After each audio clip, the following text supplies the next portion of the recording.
దట్టమైన అటవీ ప్రాంతంలో జరిగిన భారీ ఎన్కౌంటర్లో హిడ్మా హతమయ్యాడు. నిఘా వర్గాలు పక్కా సమాచారంతో పక్క గ్రేహౌండ్స్ మరో పక్క కోబ్రా బలగాలు సంయుక్తంగా ఈ ఆపరేషన్ నిర్వహించాయి. కాల్పులో హిడ్మాతో పాటు అతని భార్య, నలుగురు మావోయిస్టులు కూడా మరణించినట్లు తెలుస్తుంది. హిడ్మా మృతి మావోయిస్టు కేంద్ర కమిటీకి కోలుకోలేని దెబ్బని చెప్పొచ్చు. దీనిపై మరింత సమాచారం మా ప్రతినిధి శ్రీరామ్మూర్తి మరిన్ని వివరాలు అందించడానికి సిద్ధంగా ఉన్నాడు. శ్రీరామ్మూర్తి, చెప్పండి, ఏంటి మావోయిస్టు అగ్రనేత హిడ్మా మృతితోటి మావోయిస్టు కోలుకోలేని దెబ్బగా చెప్పుకోవచ్చా? మరో పక్క చాలామంది భద్రతా బలగాలను అయితే మాత్రం ఈ హిడ్మా హతమార్చాడు. దీన్ని ఏ విధంగా చూడొచ్చు శ్రీరామ్మూర్తి? రవి, ఏదైతే అల్లూరు జిల్లా రంపచోడవరం మారేడుమిల్లి దండకారణ్యంలో జరిగిన ఈ రోజు ఎన్కౌంటర్ లో ఏదైతే మావోయిస్టుల కీలక నేత, చాలా కేంద్ర కమిటీ సభ్యుడు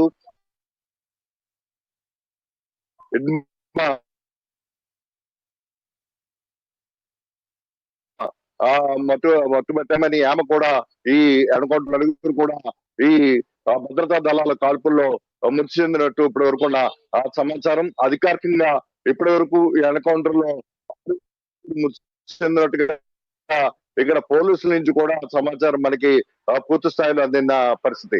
అయితే ఇప్పుడు మరి కాసేపట్లో ఇక్కడ అల్లూరు జిల్లా ఎస్పీ అమిత్ బర్ధన్, అలాగే ఇతర ఉన్నత భద్రతా సంబంధించిన ఉన్నత పోలీసు అధికారులు కూడా రంపచోడవరంలో మీడియా సమావేశం కూడా నిర్వహించబోతున్నారు.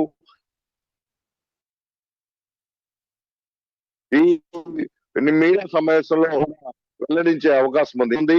అయితే ఇక్కడ ఏదైతే రంపచోడవరం నుంచి మారేడుమిల్లు నుంచి చింతూరు వెళ్లే ఘాట్ రోడ్ లో ఏదైతే టైగర్ జోన్ ఉందో, టైగర్ జోన్ లో ఈ దండకారణ్యంలో ఈ ఎన్కౌంటర్ జరిగింది. ఉదయం వేకుజామున ఆ భద్రతా దళాలకి ఇక్కడ మావోయిస్టులు ఎదురుపడడంతో ఈ కాల్పులు జరిగినట్టుగా ఆ పోలీసు వర్గాలు చెప్తున్న పరిస్థితి. ఈ నేపథ్యంలో ఇక్కడ హిడ్మా తలదాచుకున్నాడని చెప్పి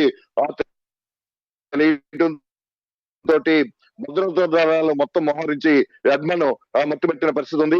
ఇక్కడ హిడ్మా సంబంధించి ఇప్పటికే అతని మీద అంటే ఆంధ్ర, ఒడిశా, ఛత్తీస్గఢ్, మధ్యప్రదేశ్, అటు తెలంగాణ, ఇటు ఆంధ్రప్రదేశ్, మొత్తం ఒడిశా, ఈ రాష్ట్రాలకు సంబంధించిన మధ్యలో సుక్మా జిల్లాలో ఈ హిడ్మా అనేక మావోయిస్టు కార్యక్రమాలు చాలా ఉధృతంగా నడిపిన పరిస్థితి. అలాంటి హిడ్మా ఇప్పుడు కీలక నేత, ఈ కేంద్ర కమిటీ సభ్యుడిగా ఉన్న హిడ్మా అది ముందు కూడా మన ఎటు రాజు గారు కూడా అందించిన పరిస్థితి ఉంది. అయితే ఇప్పుడు హిడ్మా ఇక్కడ ఇక్కడ ఉన్నారు. అయితే భద్రతా దళాలు వేకుజాము నుంచి కూడా సుక్మా జిల్లా ఎర్రబోరు పోలీస్ స్టేషన్ పరిధిలో, అలాగే అటవీ ప్రాంతంలో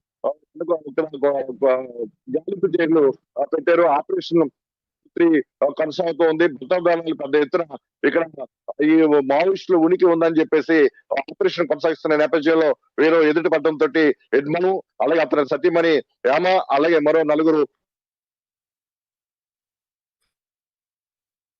రైట్, థ్యాంక్ యూ శ్రీరామ్మూర్తి. మొత్తానికి మావోయిస్టులు కూడా మరణించినట్లు తెలుస్తుంది.